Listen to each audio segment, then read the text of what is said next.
తెలంగాణ కాషాయ పార్టీలో జిల్లా ఇన్ఛార్జీల వ్యవహారంపై రచ్చ జరుగుతుందా? బిజినెస్ కోసం నచ్చిన వారికి జిల్లాలకు ఇన్ఛార్జీలుగా బాధ్యతలు ఇస్తున్నారు. ఈ ఇన్ఛార్జి పదవుల విషయంలో అధ్యక్షుడికి రహస్య నివేదిక అందిందా? అందుకే హైదరాబాద్ చుట్టుపక్కల జిల్లాల పార్టీ ఇన్ఛార్జీల పోస్టులు రద్దు చేశారా అంటే అవుననే సమాధానమే వస్తోంది. ఇది ప్రస్తుతం కమలం పార్టీలో హాట్ టాపిక్గా మారింది. పారదర్శకత, జవాబుదారీతనాన్ని పెంచేందుకు ఈ నిర్ణయం తీసుకున్నామని అంటున్నారు. ఇంతకీ జిల్లా పార్టీ పోస్టులు రద్దు చేయడానికి కారణాలేంటో ఈ స్టోరీలో చూద్దాం.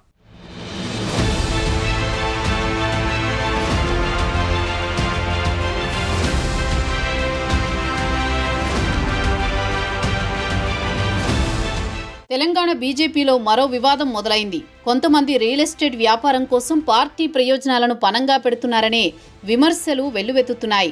హైదరాబాద్ చుట్టుపక్కల జిల్లాల అధ్యక్షులు ఎన్నిక, కమిటీల ఎన్నికలో అనేక లోటుపాట్లు జరిగినట్లు అధ్యక్షుడికి రహస్య నివేదిక అందినట్టు తెలుస్తోంది. ఈ వివాదాలతో త్వరలోనే హైదరాబాద్ చుట్టుపక్కల జిల్లాల అధ్యక్షుల మార్పు ఉండే అవకాశాలు మెండుగా కనిపిస్తున్నాయి.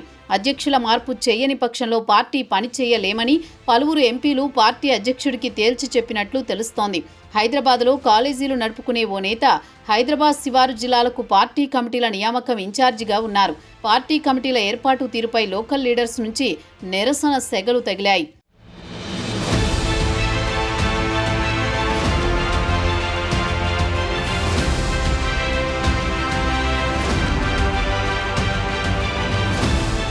ఇక పార్లమెంటు ఎన్నికల తర్వాత పార్టీలో చేరిన వ్యక్తికి ఓ జిల్లా అధ్యక్ష బాధ్యతలు ఎలా అప్పగించారనే అంశం అధిష్టానం దృష్టికి వెళ్ళిందట.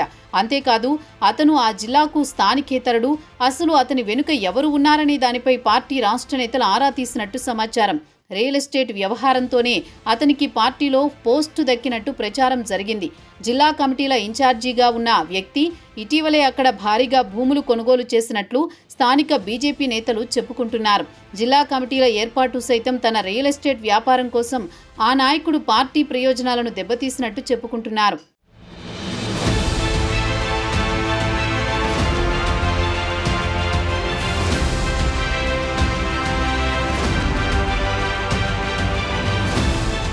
ఇదిలా ఉంటే మరో జిల్లా అధ్యక్షుడు లోకల్ ఎంపీ మాటను డోంట్ కేర్ అంటున్నారట. రియల్ ఎస్టేట్ బిజినెస్లో భాగంగానే పార్టీలో ఓ నేత అతన్ని అధ్యక్షుడిగా సిఫార్సు చేసినట్టు చెప్పుకుంటున్నారు.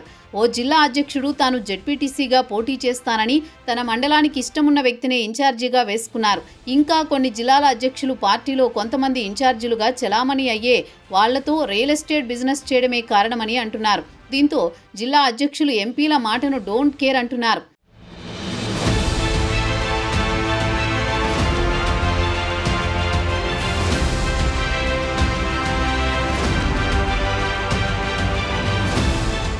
రాష్ట్ర రాజధాని నగరం చుట్టూ ఉన్న జిల్లా అధ్యక్షుల తీరు, కమిటీ ఇన్ఛార్జీలపై పార్టీ స్టేట్ చీఫ్ వేటుకు సిద్ధమైనట్టు సమాచారం. రియల్ ఎస్టేట్ వ్యాపారం కోసం పార్టీని దెబ్బతీస్తున్న వారిపై రాష్ట్ర పార్టీ అధ్యక్షుడు రామచంద్రరావు ఎలాంటి చర్యలు తీసుకుంటారో చూడాలి.